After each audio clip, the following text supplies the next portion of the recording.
आपने ये जरूर सुना होगा कि एक दिन में आपको 10,000 कदम चलने चाहिए, भले ही आपके पास फिटनेस ट्रैकर्स हो या फिर ना हो। फिटनेस ट्रैकर्स और पेडोमीटर्स के अनुसार रोजाना 10,000 कदम चलना एक स्वस्थ जीवन शैली की निशानी होती है। इतना ही नहीं, इस बात का इंडस्ट्रीज और बड़े बड़े लोग दावा भी करते हैं। लेकिन क्यों? 10,000 कदम के बारे में ऐसा क्या खास है? ये कोई और नंबर क्यों नहीं है? डॉक्टरों और वैज्ञानिकों ने ये कैसे पता लगाया कि स्वास्थ्य और फिटनेस को बनाए रखने के लिए यही सही आंकड़ा है? आपको जानकर हैरानी होगी कि इसके पीछे कोई भी साइंटिफिक रीजन नहीं है। ये आंकड़ा 1960 के दशक में जापान से आया है, जब दुनिया का सबसे पहला पहनने वाला पेडोमीटर बना था। डेवलपर्स ने डिवाइस का नाम मानपो के रखा था, जिसका अर्थ है 10,000 कदम मीटर। फिर उन्होंने इसे बढ़ावा देने के लिए 1964 के टोक्यो ओलंपिक्स के दौरान इसका प्रचार किया। आज दशकों बाद लोग इन स्टेप्स को पूरा करने में लगे हुए हैं और इसके पीछे की वजह सिर्फ मार्केटिंग टैक्टिक्स हैं, ना कि साइंटिफिक रीजंस। इस बात का कोई सबूत नहीं है कि 10,000 कदम आपकी सेहत के लिए अच्छे होते हैं। इसके बजाय तेज चलना जरूरी है और ये बात वैज्ञानिक रूप से सिद्ध भी है। अध्ययनों से ये भी पता चला है कि आम या ज्यादा एक्सरसाइज करने के बहुत से फायदे भी हैं, जैसे कि डिप्रेशन के कम सिम्टम्स, एंजाइटी का घटना, नींद अच्छी आना और हड्डियों का मजबूत होना। इसी वजह से कई स्वास्थ्य दिशा निर्देशों में कहा गया है कि आपको एक एक्टिविटी कुछ टाइम तक करनी चाहिए, ना कि कदम गिनने चाहिए। अमेरिकन्स का उदाहरण लेते हैं। एक अडल्ट को कम से कम 150 मिनट की आम एक्सरसाइज या फिर 75 मिनट की तेज एक्सरसाइज करनी चाहिए, वो भी हर हफ्ते। और हाँ, इन दिशा निर्देशों को हम कदमों में भी बदल सकते हैं। अब आप पूछेंगे कैसे? एक आम एक्सरसाइज से 3 गुना ज्यादा ऊर्जा खर्च होती है, जो वास्तव में कुछ भी ना करने से होती है। शोध से पता चला है कि कुछ युवा वयस्कों के लिए ये 100 कदम प्रति मिनट की गति से चलने के बराबर है, या लगभग 4 किलोमीटर प्रति घंटा। इसलिए आपको एक हफ्ते में लगभग 15,000 कदम या हर रोज 2,100 कदम चलने चाहिए। अगर आप इतना नहीं कर सकते हैं तो निराश मत होइए। हम आपको बताएंगे व्यायाम करने के और भी कई तरीके। बस आपको इन नियमों का पालन करना है जो अमेरिकन हार्ट एसोसिएशन द्वारा बताए गए हैं। 150 प्लस में फिट। हफ्ते में आपको करीब 150 मिनट का आम तीव्रता वाला वायुजीवी व्यायाम करना है, या फिर 75 मिनट का अधिक तीव्र वायुजीवी व्यायाम करना है, या फिर एक हफ्ते में आप दोनों को थोड़ा थोड़ा कर सकते हैं। चलिए ज्यादा, बैठिए कम। कोशिश करिए कि आप दिन में ज्यादा से ज्यादा चलें। कुछ ना करने से तो बेहतर ही है।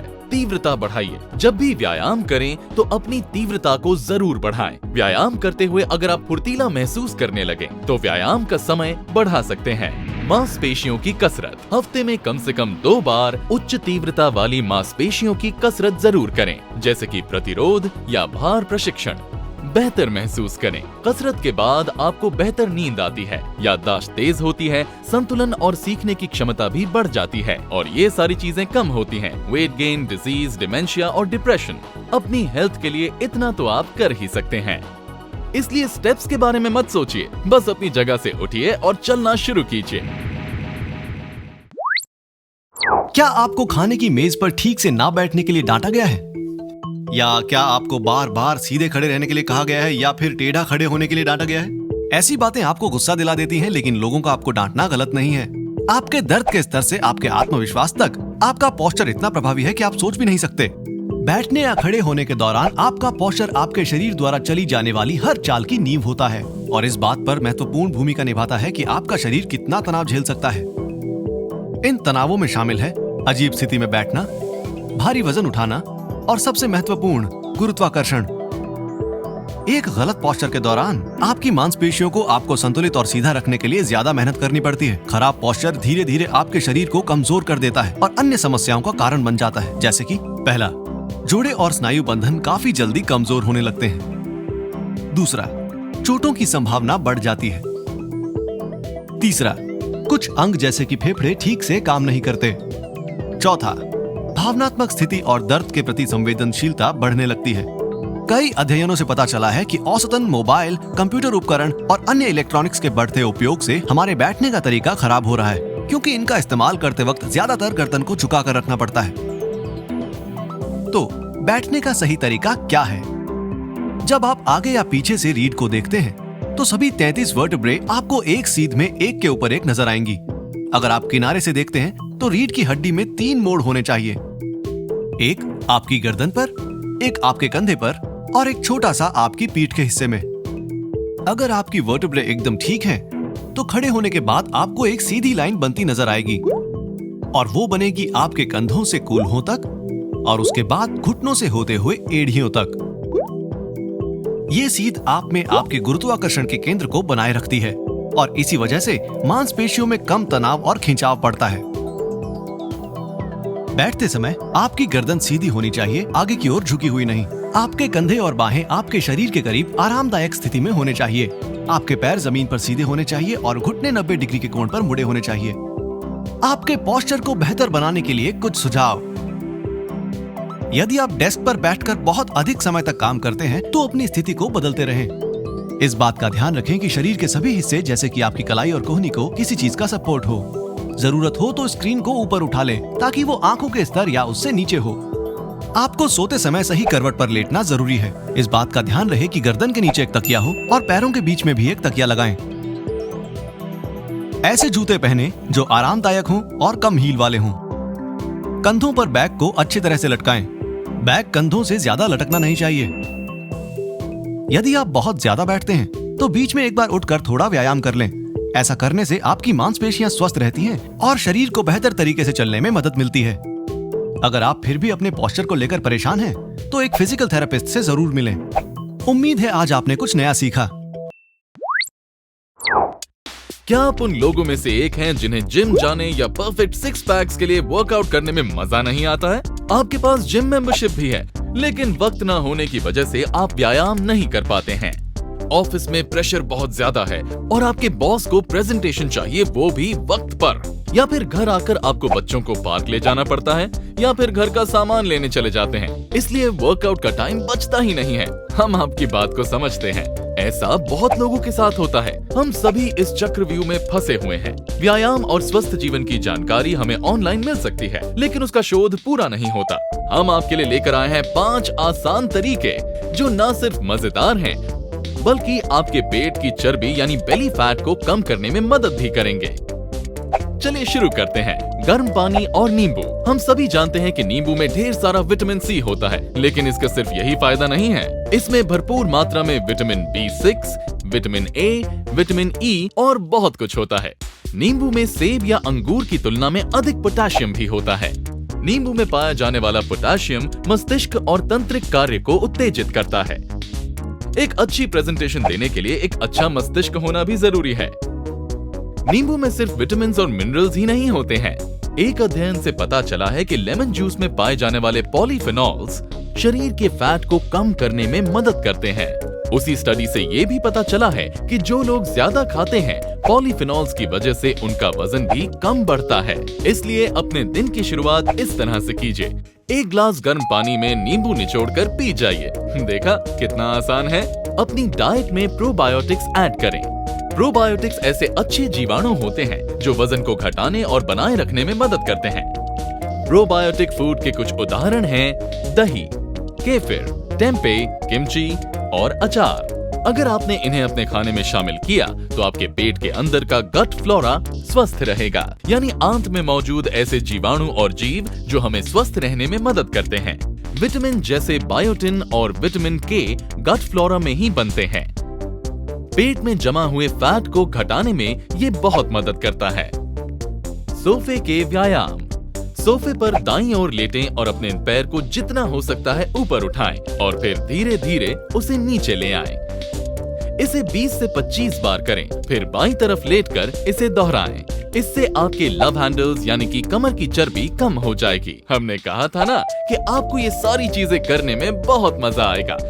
गैसेस और एयर को ना निगलिए। कार्बोनेटेड बेवरेजेस जैसे कि सोडा में सबसे ज्यादा गैस होती है।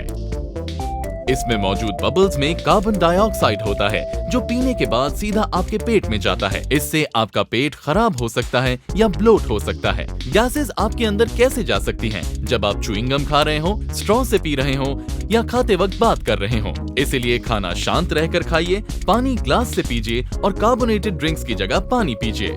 कोर को मजबूत बनाने के लिए खेल खेलें। ट्रेडिशनल एब एक्सरसाइजेस किए बिना आप ऐसे खेल खेलें जिससे आपका कोर मजबूत हो जाता है। खेल जैसे कि फुटबॉल, स्विमिंग या फिर वॉलीबॉल।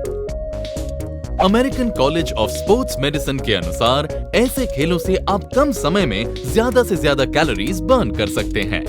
तो लीजिए दोस्तों, हमने आपको बताए बेली फैट को कम करने के कुछ कमाल के मजेदार तरीके। उम्मीद है आपको वीडियो पसंद आया। हम सभी इस बात से अच्छी तरह वाकिफ हैं कि पानी हमारी मूल आवश्यकता है और अगर शरीर में पानी की कमी होती है तो हमारा शरीर संकेत भेजता है, जैसे कि फटे होंठ, सूखी त्वचा, तेजी से सांस लेना और काफी कुछ। और पानी पीना डिहाइड्रेशन यानी निर्जलीकरण से बचने का एकमात्र तरीका है। पानी पीने के कई फायदे हैं, जैसे कि उससे वजन कम होता है, पाचन अच्छा रहता है, दिमाग स्वस्थ होता है, त्वचा चमकती है और सिर दर्द कम होता है। इसलिए यदि आप पर्याप्त पानी नहीं पी रहे हैं तो आपको पता है कि आपको क्यों पीना चाहिए, और अगर ये बात समझ में आ गई हो तो अब उससे जुड़ी जरूरी बात भी सुनिए। क्या आप सही तरीके से पानी पी रहे हैं? क्या आप जानते हैं कि पानी पीने का तरीका अगर गलत हो तो आर्थराइटिस, खाना ना पचना या माइग्रेन हो सकता है? तो आइए जाने पानी पीने के सही तरीके क्या हैं। पहला है खाना खाने के बाद पानी पीना। आयुर्वेद के अनुसार ऐसा माना जाता है कि भोजन के बाद तुरंत पानी पीना जहर पीने के समान है। चलिए इसके पीछे का सही कारण समझ लेते हैं। हमारे पेट में पहले से ही भोजन पचाने के लिए एसिड होता है। जैसे ही हम खाते हैं पाचन प्रक्रिया शुरू हो जाती है और भोजन का पचना शुरू हो जाता है। अब अगर भोजन के बाद आप पानी पीते हैं तो इसके कुछ खतरनाक परिणाम हो सकते हैं। एसिड पतला होता है और खाना नहीं पचता है, जिससे पाचन क्रिया खराब हो जाती है और फिर खाना बिना हजम किए ही हमारे पेट में घूमता रहता है। इससे कैसे बचा जाए? खाना खाने के बाद आपको कुल्ला करना चाहिए और खाने के 1 घंटे बाद ही पानी पिएं। दूसरे नंबर पर है पानी को गटकना। क्या आपको लगता है कि पानी को गटकने से आप हाइड्रेटेड रहते हैं? जी नहीं, इस तरह से पानी सीधा पेशाब के जरिए बह जाता है। पानी पीने का सही तरीका है घूंट घूंट करके और धीरे धीरे पीना। और ऐसा क्यों है? हमारे मुंह में पानी लार के साथ अच्छी तरह मिल जाता है और पेट में चला जाता है, जिससे एक संतुलन बनता है। हमारे मुंह में बनने वाली लार की प्रकृति बुनियादी है और पेट की प्रकृति एसिडिक है। अब अगर हम पानी को गटक गटक कर पीते हैं तो कम लार अंदर जाता है, जिससे पेट फूल जाता है, एसिड बनता है, गैस होती है और खाना नहीं पचता है, जिससे विषाक्त पदार्थों और मल को बाहर निकालना मुश्किल हो जाता है। तीसरे नंबर पर है बर्फ जैसा ठंडा पानी। हम सभी को ठंडा पानी पीना बहुत पसंद है, क्यों? सही कहा ना? दिन भर धूप में घूमने के बाद जब आप घर आते हैं तो सीधा फ्रिज के पास जाते हैं और उससे ठंडा पानी निकाल कर पीते हैं। लेकिन क्या आप जानते हैं कि ये शरीर को गंभीर नुकसान पहुंचा सकता है? जब आप ठंडा पानी पीते हैं तो आपके ब्लड वेसल्स सिकुड़ जाते हैं और रक्त संचार धीमा हो जाता है। तापमान गड़बड़ होने से आपका पाचन स्वास्थ्य प्रभावित हो जाता है और आपको ठंड लगती है और सिर दर्द भी होता है। तो इसके लिए एक सुझाव है, अगर आप ठंडे पानी के शौकीन हैं तो मिट्टी के बर्तन में पानी रखें। इससे पीएच स्तर बना रहता है और पानी में खनिज यानी कि मिनरल्स भी शामिल करता है। चौथे नंबर पर है ज्यादा पानी पीना। ये एक मिथक है कि हमें एक दिन में लगभग 5 से 7 लीटर पानी पीना चाहिए। कुछ लोग इससे अधिक पानी भी पीते हैं, भले ही उन्हें प्यास न लगी हो। वो ऐसा इसलिए करते हैं क्योंकि लोग कहते हैं। आप सोच रहे होंगे कि ज्यादा पानी पीना हानिकारक कैसे हो सकता है? बहुत अधिक पानी पीने से आपके सोडियम के स्तर में असंतुलन पैदा हो सकता है। ये हाइपोनाट्रेमिया का कारण बनता है, जो रक्त में सोडियम को पतला करता है और सूजन, सिरदर्द, उल्टी, चक्कर आना और पेट फूलने का कारण बनता है। इससे कैसे बचा जाए? हर किसी के शरीर का एक अलग प्रकार, शरीर का वजन और पोषण संबंधी आवश्यकताएं होती हैं। ये आपके पर्यावरण पर भी निर्भर करता है जहां आप रहते हैं। अच्छा होगा कि आप इन सभी आठों पर गौर करें और अपने शरीर के पैटर्न का निरीक्षण करें, ताकि आपको पता चल सके कि आपको कितने पानी की जरूरत है। यदि आप 2.5 से 3 लीटर पानी पीते हैं तो आप चिंता न करें। 5वें नंबर पर है खड़े होकर पानी पीना। जब हम बैठे होते हैं तो हमारे गुर्दे बेहतर कार्य करते हैं। यदि आप खड़े होकर पानी पीते हैं तो आप अनजाने में अपने शरीर को बहुत नुकसान पहुंचाते हैं। खड़े होकर पानी पीने से पानी एक झटके में नीचे चला जाता है और गंदगी अच्छे से बाहर नहीं निकलती है। ये रक्त या मूत्राशय में विषाक्त पदार्थों और अशुद्धियों को जमा करता है, जिससे किडनी को नुकसान पहुंचता है। खड़े होकर पानी पीने से जोड़ों में भी दर्द होता है और आपके शरीर में तरल पदार्थों का असंतुलन हो जाता है। इसलिए हमें बैठकर धीरे धीरे पानी पीना चाहिए। स्वस्थ रहने के लिए आपको पानी पीने के तरीके बदलने होंगे और इन सुझावों का पालन करना होगा।